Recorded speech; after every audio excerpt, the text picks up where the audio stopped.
Hey everyone, this is SM Pratt, and today we're going to take a look at the Pokemon Players Club promo cards. These were released in Japan between 2003 and 2006, and I think they did a great job of carrying the baton from the golden era.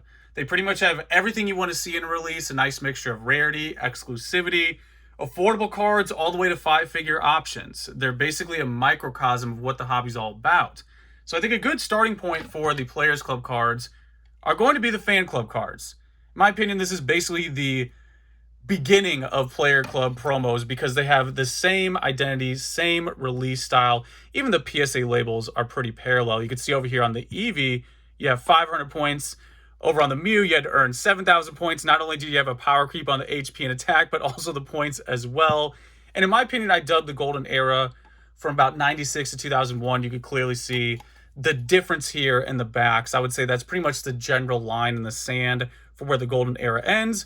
But what makes this era so special is not only the unique artwork and the rarity, but also the reason for its release, the identity of the card. So again, I think the Players Club promo really echoes that identity very well. So what you had to do for the Players Club in Japan is you had to join, first of all, and when you joined, you received this guy right here. So this is the first card from the promo mini set. So for people who are always looking to branch out, what should I collect outside of the linear set path? The Players Clubs are a nice segue because you still have the numbering on the card. You can see here on the bottom, this one is 1/play. Play is, you also have this nice little P here at the bottom. It's exclusive on all the Players Club promo cards. Don't let play get it twisted. This card is PSA 10, but that is a nice categorization. If you're into that sort of thing, if you like the category for your cards, this one really straddles the fence. Now, fair warning, if you're trying to do every single player promo, it's going to get very pricey, which we'll get into. But nonetheless, this is the first card from the first season subscription. So going back to your points here, for just subscribing or joining the Players Club, you received 1,000 points. Where back in the day, you weren't earning those points. 500 was really high. So back then, it was more difficult. And then again, the power creep started at 1,000. Here's a couple other examples of the cards. Next up is Regirock. You can see the numbering there at the top. And then you have to finish off the trio. Again, numbering there at the bottom. Nice and neat. And then here's an example of some of the early point cards. So these are some of the early prizes you could receive if you cashed in at 2,000 points. 3,000 points. And for those who aren't aware, how you earn points was a mixture of attending events, winning a match, losing a match. So early on, if you attend an event, I think it was 50 points. If you won, it was like 30. If you lost, it was 10. Very similar to sports or soccer. If you win, you get more. I think later on, they bumped it up a bit, 2005, 2006, even more power creep. I think later on, you started to earn pretty much double of everything before. Like if you attend an event, it was 100 and so on. So there were other very niche things, like if you complete a booklet, I think it was like 1,000 XP, but ultimately it was doable, and these were the early options. It's pretty cool how the artwork carries on. You could just buy out all the Midden and Plusle cards and I guess just wallpaper your house with them because this goes on indefinitely. So there you go. So those are some of the early options. Here's another example of one of the point cards. This one is 5,000 points, and you probably noticed for the season collectors out there, this one was eventually released in English, I believe in the Pop release. This one was in Unseen Forces, but I like this card for a number of reasons. Not only is it the original release, you got that P down there at the bottom, and 2003, way before Unseen Forces. It wasn't even thought of yet. So this was the first release for that card. And now here's some examples of cards that never made it over. They are relegated to Japan only. All the way in the fourth season subscription, you get this Lugia EX. If you have Lugia, you got to have Ho-Oh as well. You really don't see one without the other in many releases. But again, these are exclusive to Japan. I would say this one's also a fan favorite, perhaps a low-key fan favorite. Another exclusive art. Nothing extremely desirable. When I say that, I mean it's not like, let's say, an Ancient Mew or Charizard base, like a god tier popularity. But this card pretty much captures what it's all about. Unique artwork, unique release, some rarity to it, a nice challenge to it, and it's really not going to break the bank. Even in PSA 10 condition, maybe a couple $100, nothing too crazy, but there you go. Just another example of unique art. Now, continuing that topic of unique art, there's this whole Players celebrity. Very clever. We got a Players Club promo, your name, Celebi, player, Celebi. You can put your name in there of the player. We see you, Pokemon, Pokemon Japan. Very creative. So you had 6 of these cards, again, that were unique to Japan. These were never released in English. Very similar to Birthday Pikachu or the Your Name Chansey. You have that blank spot there. If you want to be final level expert, take a Gem Mint card, crack it out, write your name there. So ultimately, these cards were, again, only released in Japan. We got 6 of them. Here's the Jirachi Art. And then next up, we have the Groudon. If you're going to have Groudon, you probably are also going to have Kyogre as well.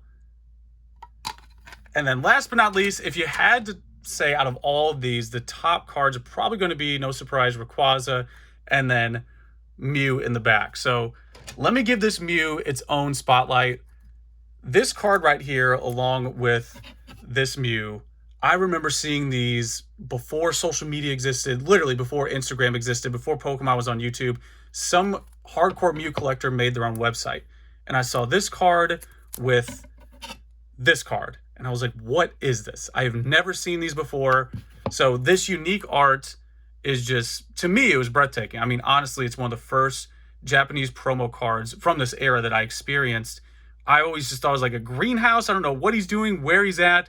But again, this one is going to earn the most. It's the most popular out of those 6 cards, but really just carries that identity forward, similar vibe. And what's really cool about Players Clubs is that there's like a mini set in a set. Yo dog, like if you want to just do these 6 cards, that's like a little mini set in the promo set itself. And there's another one with the gold stars as well, which we'll get to in a bit.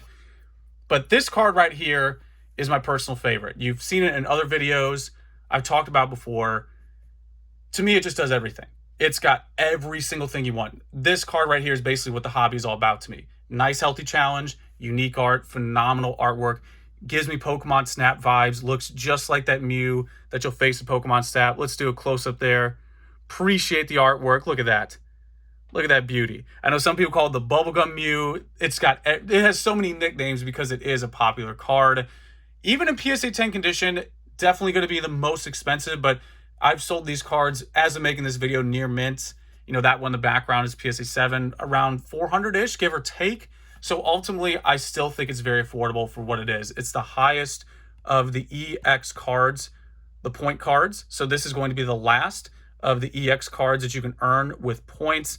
Again, exclusive art, phenomenal artwork. It does everything. And one thing I would add, I've probably graded at this point at least 15 of these cards.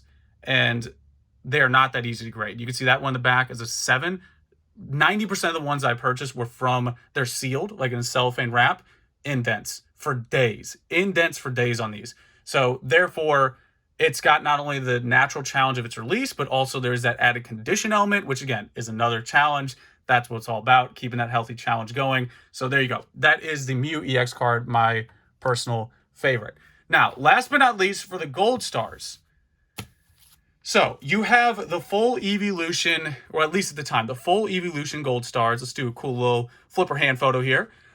You had Vaporeon at 10,000 points. So carrying on from the Mew back here was 7,000.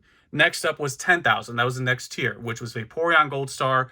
Then Jolteon at 20,000. Flareon at 30. Then you had Espeon at 50,000. And then Umbreon here at 70,000. Now, you could probably tell, wait, I can read this text? I can actually read the words on this? So these are the English version of the Players Club cards. The main difference is going to be, again, they will have that symbol in the bottom, that little P at the bottom, and then they will be hollow. So for some reason, if you put hollow pattern on anything in the hobby of all ages, we just go to it like a bug in a bug light. I mean, it just does it.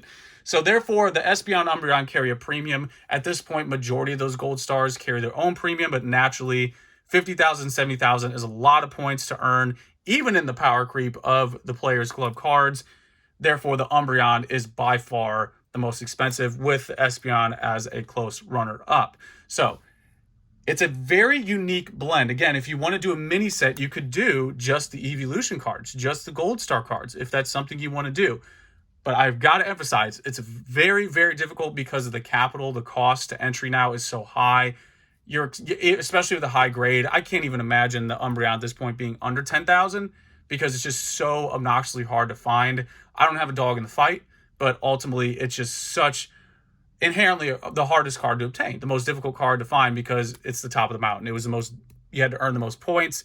Keep in mind back then, 2003, 2006, you didn't have the same level of activity you do today. You didn't have all of the cool guys that live in a grandma's house talking to you in a camera. That didn't exist back then. So therefore, you had a lot less playability, a much smaller pool of people in the game. So that's another little aspect to, why those cards earn a premium today. So that's pretty much everything I have for the Players Club promos. The only thing I can really just emphasize in closing is I think these cards truly capture what the Golden Era is all about. If we're talking fan club cards, Masaki cards, Not Awake, Not Awaki, however you pronounce it, that's just what the hobby's all about. That mixture of unique art, some type of challenge, some type of rarity, some type of story. This has a purpose to it. It has an identity. It has a vibe to it that isn't contrived. It was real. You had to go to those tournaments. You had to be in Japan. You could only get those in Japan by earning those points, by being there, by being engaged. The Players Club does it all. It's really just a nice, and it has a mixture of everything. I can't hammer that home enough. It's a great microcosm of what the hobby's all about. Very organic, nice mixture of organic, rarity, exclusivity. It's got everything going on. So there it is, guys. That is the Players Club promo card sets. As usual, you know the deal. Let me know how you feel. That's pretty much it. Till next time, guys.